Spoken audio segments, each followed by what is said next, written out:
పేదవాడి పక్షాన నిలబడతాం, ప్రజా గొంతుకై నినదిస్తాం. వాయిస్ ఆఫ్ వాయిస్లెస్, తెలుగువారి మనస్సాక్షి సాక్షి టీవీ. సాక్షి టీవీ ప్రసారాల కోసం మీ స్థానిక కేబుల్ ఆపరేటర్ను వెంటనే సంప్రదించండి. ఢిల్లీలో భూకంపం సంభవించింది. కొన్ని సెకండ్ల పాటు ఒక్కసారిగా భూమి కంపించింది. దీంతో ప్రజలు భయంతో పరుగులు తీశారు. రెక్టర్ స్కేల్పై దీని తీవ్రత 4.1గా నమోదైనట్టుగా తెలుస్తోంది. కాలం తీసుకుంటే కనుక భూకంపం ఇంపాక్ట్ ప్రతిసారి కూడా ఢిల్లీలో మనం చూస్తూ ఉన్నాం. ప్రస్తుతం కూడా ఢిల్లీలో స్వల్ప భూ ప్రకంపనలు వచ్చినట్టుగా తెలుస్తోంది. భూకంపం సంభవించినట్టుగా రెక్టర్ స్కేల్పై నమోదైన 4.2 స్కేలింగ్తో తెలుస్తోంది. కొన్ని సెకండ్ల పాటు ఒక్కసారిగా భూమి కంపించింది. దీంతో ప్రజలు భయంతో పరుగులు తీశారు. రెక్టర్ స్కేల్పై దీని తీవ్రత 4.1గా నమోదైనట్టుగా తెలుస్తోంది.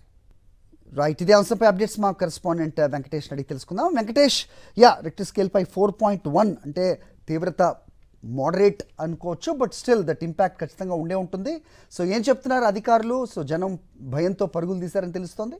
ఏ మేరకు ప్రకంపనలు వచ్చాయి వెంకటేష్?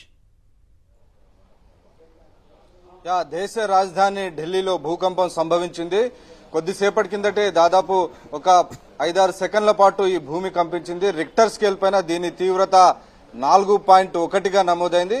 హర్యానాలోని రోహ్తక్ ప్రాంతంలో ఈ భూకంప కేంద్రాన్ని గుర్తించారు. సో ఒకవైపు ఢిల్లీలో వర్షాలు కుదిపేస్తుంటే ఇంకోవైపు భూకంపంతో ఒకసారిగా ప్రజలంతా తీవ్రమైనటువంటి భయాందోళనకు లోనయ్యారు. ప్రధానంగా హై రైజ్ బిల్డింగ్స్ లో ఉండేటువంటి ప్రజలంతా కూడా తీవ్రమైనటువంటి ఈ తీవ్రతను చవి చూసినటువంటి పరిస్థితి. ఏకంగా బిల్డింగ్ అంతా ఊగిపోయి ఉన్నటువంటి సోఫాలు గానీ అక్కడ ఉన్నటువంటి ఫర్నిచర్ అంతా కూడా పూర్తిగా ఊగిపోవడంతో జనమంతా ఒక్కసారిగా తీవ్రమైనటువంటి భయాందోళనకు లోనై కిందికి వచ్చేటువంటి పరిస్థితి నెలకొంది. మొత్తానికి మనకు తెలుసు, ఈ పూర్తిగా ఈ ఉత్తర భారతం అలాగే ఈ హిమాలయ పర్వత ప్రాంతాలకు సమీపంలో ఉన్నటువంటి ఈ హర్యానా గాని ఇతర రాష్ట్రాలు, ఉత్తరాఖండ్, ఈ రాష్ట్రాల్లో తరచూ ఇలాంటి ప్రకృతి విపత్తులు, భూకంపాలు గాని తీవ్రమైనటువంటి వరదలు, ఇలాంటి ప్రకృతి విపత్తులకు నెలవుగా ఈ ఉత్తర భారతంలో ఉన్నటువంటి ప్రాంతాలు ఉంటాయి. సో ఆ క్రమంలోనే ఇది డేంజర్ జోన్ 4లో ఉన్నటువంటి పరిస్థితి. సో ఆ నేపథ్యంలోనే ఈ రోజు కొద్దిసేపటి కిందటే దేశ రాజధాని ఢిల్లీలో భూకంపం సంభవించింది. సో రిక్టర్ స్కేల్ పైన 4.1గా నమోదైంది. ఎలాంటి ప్రాణ నష్టం కానీ ఎలాంటి ఆస్తి నష్టం కానీ జరగలేదు. సో ఈ భూకంపాలు అనేటివి తరచుగా ఢిల్లీలో వస్తూనే ఉంటాయి. ఆల్మోస్ట్ ఇది 3 నుంచి 4 మధ్యలో వస్తున్నటువంటి పరిస్థితి. ఈరోజు ఈ బలమైనటువంటి భూకంపం ధాటికి దాదాపు రిక్టర్ స్కేల్ పైన దీని తీవ్రత 4.1గా నమోదైంది. ఎలాంటి నష్టం మాత్రం జరగలేదు. ప్రజలు మాత్రం తీవ్రమైనటువంటి భయాందోళనకైతే లోనయ్యారు. హరి రైట్ వెంకటేష్, మరోవైపు మీరు అంబ్రెల్లా పట్టుకుని రిపోర్ట్ చేస్తున్నారు. సో అలాగే భారీ వర్షాలను కూడా తెలుస్తున్నాయి ఢిల్లీలో. నిన్న రాత్రి నుంచి కూడా భారీ వర్షం కురుస్తుందని కూడా అప్డేట్ అందుతోంది. ఏంటి పలు చోట్ల వరద నీరు ఎక్కడికక్కడ నిలిచిపోయినట్టుగా కూడా మనం అప్డేట్ చూస్తున్నాం. సో ఎలా ఉంది పరిస్థితి ప్రస్తుతం?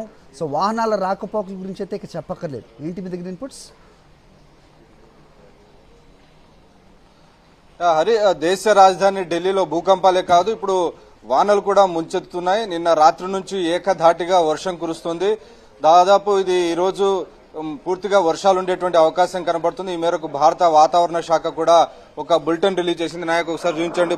ఇప్పుడు ఢిల్లీ స్కైస్ కనుక మీరు ఒకసారి చూస్తే ఢిల్లీ ఆకాశం అంతా కూడా పూర్తిగా మబ్బులతో, నల్లటి మబ్బులతో నిండిపోయినటువంటి పరిస్థితి మనం చూసాం. సో కంప్లీట్ గా వర్షం ఈ రోజంతా కూడా వర్షం కురిసేటువంటి అవకాశం ఉందని భారత వాతావరణ శాఖ వెల్లడించింది. సో మన స్క్రీన్ లో చూడొచ్చు, పూర్తిగా ఢిల్లీని పూర్తిగా నల్లటి మబ్బులన్నీ కమ్మేసినటువంటి దృశ్యం మనకు కనబడుతుంది. సో ఇంటర్మిటెంట్ రెయిన్స్ తో పాటు భారీ ఎత్తున వర్షాలు పడేటువంటి అవకాశం ఉందని క్లియర్ గా భారత వాతావరణ శాఖ ప్రకటించింది. నిన్న రాత్రి పూర్తిగా రెడ్ అలర్ట్ ఉండగా ఆ రెడ్ అలర్ట్ ను ఈరోజు సవరించి ఎల్లో అలర్ట్ ఈరోజు భారత వాతావరణ శాఖ జారీ చేసినటువంటి పరిస్థితి మనకు కనబడుతుంది. సో మొత్తానికి ఈ మాన్సూన్ పూర్తిగా ఢిల్లీకి మరికొన్ని రోజుల్లో మాన్సూన్ తాకేటువంటి అవకాశం ఉంది. ఇప్పటికే మధ్యప్రదేశ్, ఛత్తీస్గఢ్, ఈ విదర్భ ప్రాంతాల్లో మాన్సూన్ తాకింది. అక్కడ పెద్ద ఎత్తున వర్షాలు పడుతున్నాయి. అక్కడ రెడ్ అలర్ట్ జారీ అయింది. ఇంకోవైపు మనం చూస్తున్నాం, చాలా రోజుల నుంచి, గత 4-5 రోజుల నుంచి హిమాచల్ ప్రదేశ్ ను పూర్తిగా వరదలు ముంచెత్తుతున్నాయి. దాదాపు 70 నుంచి 80 మంది వరకు ఇప్పటి వరకు హిమాచల్ ప్రదేశ్ లో ఈ వరదల ధాటికి చనిపోయారు. పెద్ద ఎత్తున కొండ చర్యలన్నీ కూడా విరిగిపడ్డాయి. ప్రధానంగా ఇటు చార్ధామ్ యాత్ర కూడా క్యాన్సిల్ చేసినటువంటి పరిస్థితి ఉంది. హరి